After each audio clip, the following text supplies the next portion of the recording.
Ya, selamat sore teman-teman. Gimana ini? Agak gelap. Nggak apa-apa ya, agak gelap ya, karena cuacanya memang sedikit mendung di sini. Ya, sedikit mendung. Ya, berjumpa lagi dengan saya di channel @joki_bebek, channelnya pecinta unggas bebek petelur. Ini saya baru saja kasih makan bebek di sore hari. Terus keinget dengan ada pertanyaan bahwasanya bagaimana dengan penggunaan ampas kelapa sebagai pakan untuk bebek gitu ya. Nah, kita nanti akan membahas seputar penggunaan bahan pakan alternatif dari ampas gitu ya untuk itik petelur. Terus ada lagi kemarin teman dari Purworejo, Jawa Tengah tanya bagaimana apakah bisa kirim bebek dari daerah saya ke sana atau pengen cari bebek dari saya gitu ya. Intinya gitu. Nah, sekarang kita akan bahas yang pertama dulu, yaitu bagaimana atau apakah bisa digunakan sebagai pakan alternatif ampas kelapa. Jadi kita ulas dulu ampas kelapa itu apa. Ampas kelapa itu adalah hasil dari proses penyaringan santan ya. Hasil dari proses penyaringan santan. Itu kalau teman-teman yang belum tahu, itu kelapa bisa diparut, bisa ditumbuk, nanti kemudian diperas santannya. Nah, itu bisa dimanfaatkan santannya untuk memasak biasanya, atau untuk es campuran es dawet, es campur atau es apa itu. Nah, itu ada limbahnya yang namanya ampas kelapa.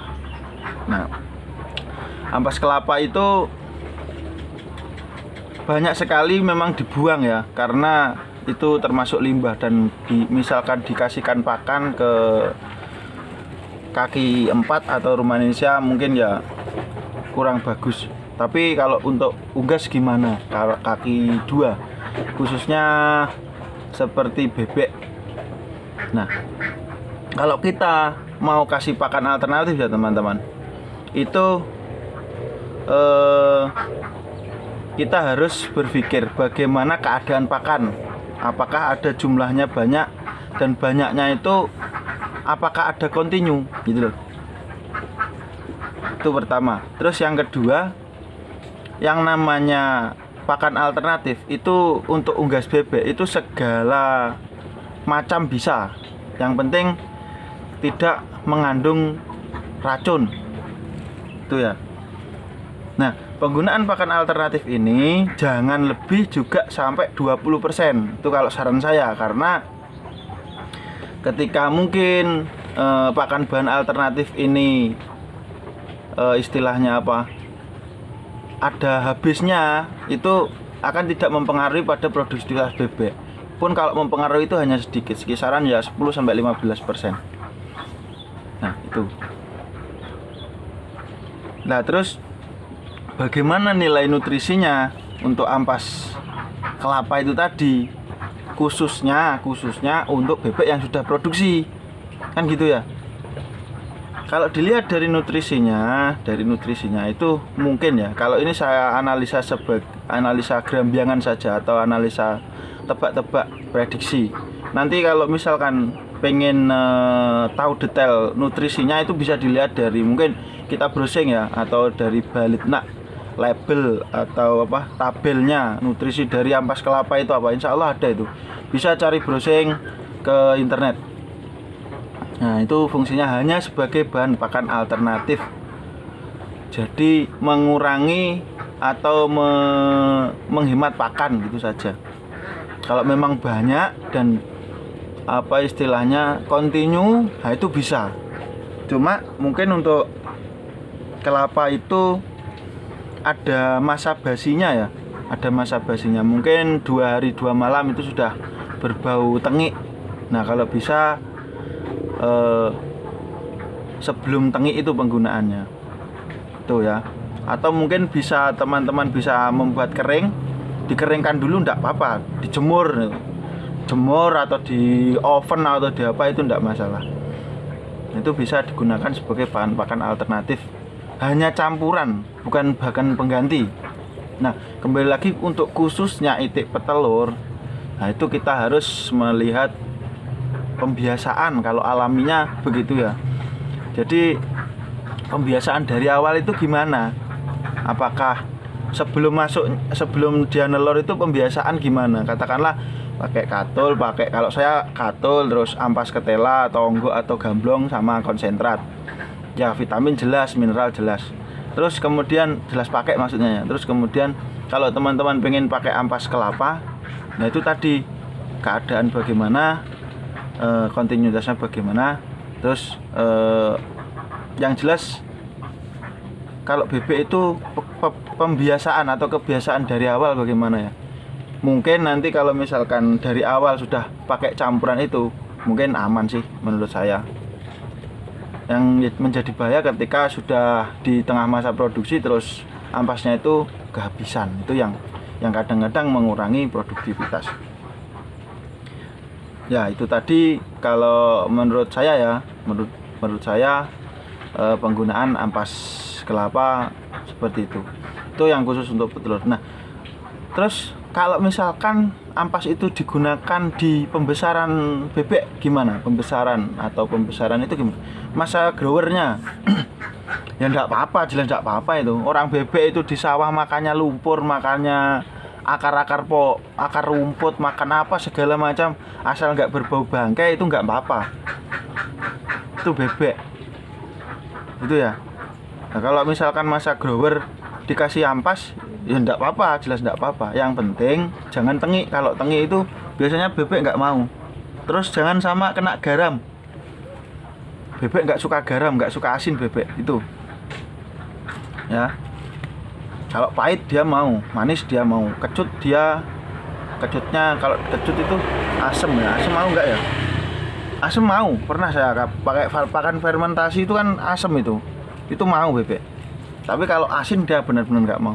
Pernah saya kemarin itu dapat biskuit atau biskuit BS. Nah, itu saya kasihkan. Nah, di situ kebetulan ada yang kalau di sini istilahnya roti kabin ya, kotak, terus lubang-lubang, kadang ada gula, topping gula, itu ada enggak. Itu kan rasanya gurih asin itu.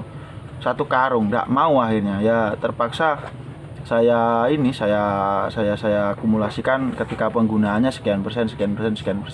Akhirnya juga habis. Dan itu aku pakai untuk bebek pembesaran, cuma bebek pedaging dulu pernah itu. Jadi teman-teman ya, penggunaan pakan alternatif ampas kelapa untuk unggas bebek petelur. Terus bagaimana menyikapinya untuk pengolahan ya itu tadi, bisa teman-teman oven atau gongso itu ya sampai kering. Nah, dicoba aja dulu. Kalau misalkan teman-teman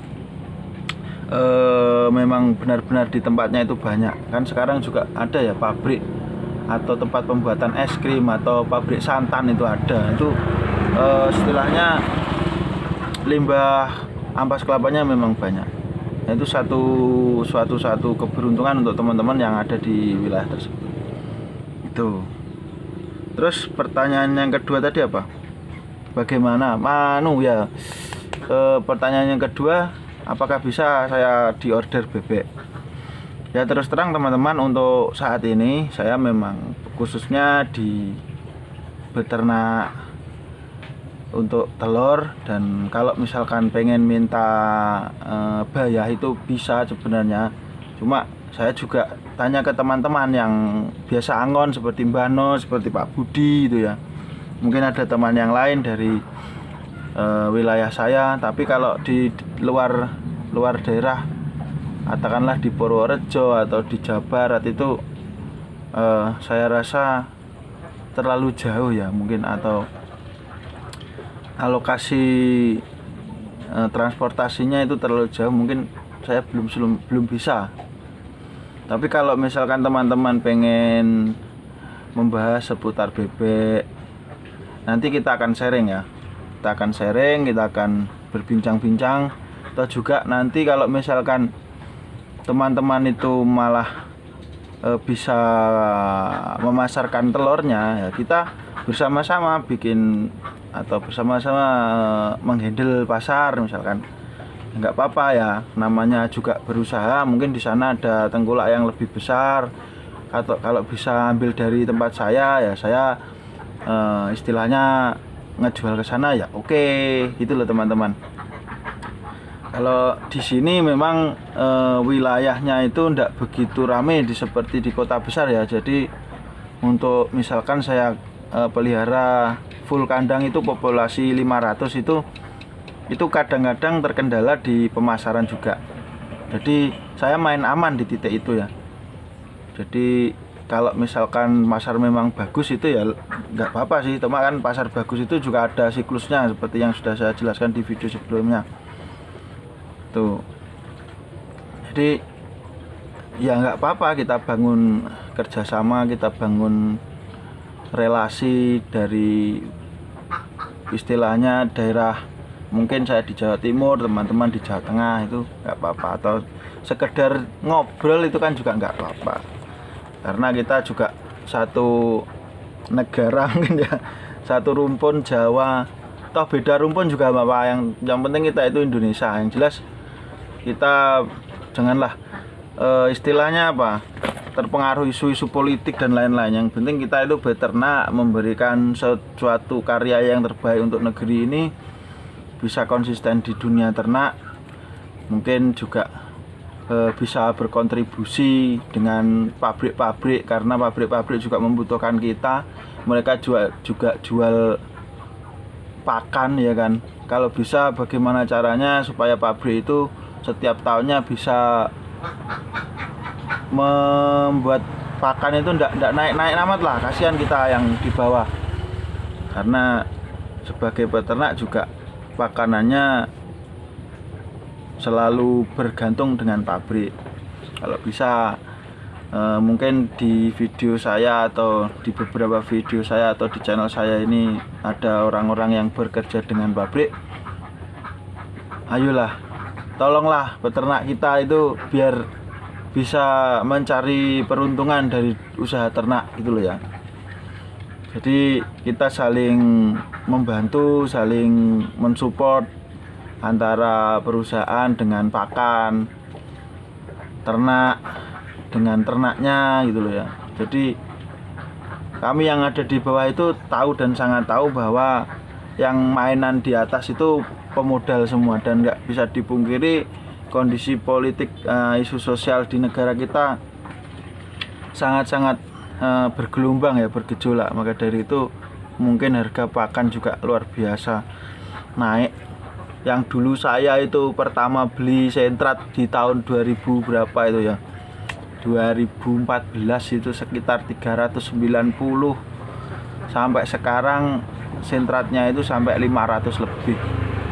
Ya memang untuk telur itu harganya naik, cuma ya gimana lagi, kalau bisa seandainya harga-harga itu bisa diturunkan, maka kita sebagai peternak pun tenang. Kalau mau menaikkan harga itu loh yang susah ke konsumen. Kalau nurunkan harga aja mudah ya, dari peternak itu turun harga, oh semua nyerbu. Tapi kalau harganya naik itu, yang dari ngasin juga istilahnya apa itu, sambat itu ngeluh, yang dari peternak apalagi. Nah itu ya, mungkin kalau teman-teman balik lagi ke pembahasan awal tadi, istilahnya banyak pakan alternatif, manfaatkan. Bebek itu pakan alternatif bebas daun, bisa rumput bisa, terus ampas itu bisa, onggok bisa, onggok tahu bagaimana, onggok tahu itu juga bisa, onggok tahu bisa. Yang penting jangan basi ya. Tuh, saya pernah pakai rumput, saya pernah pakai roti, saya pernah pakai ampas, dan yang terakhir ini bertahan di ampas karena memang jangkauannya mudah, terus daya tahannya ampas itu juga lama. Mungkin itu ya teman-teman. Ya, terima kasih atas pertanyaan yang diajukan. Semoga membantu video ini, channel saya ini bisa memberikan kontribusi pada teman-teman, bisa memberikan manfaat kepada teman-teman. Yang jelas jangan lupa like, share, dan subscribe untuk yang baru menemukan channel saya ini. Ini karena karena waktunya agak sudah sore ya. Sudah sore, bentar lagi kita juga akan berbuka. Nah, dari itu video ini akan saya akhiri sampai di sini dulu. Terima kasih sudah menyimak dan memperhatikan video saya. Semoga kita saling bisa memberi manfaat yang baik untuk negeri ini. Salam peternak Indonesia. Assalamualaikum warahmatullahi wabarakatuh.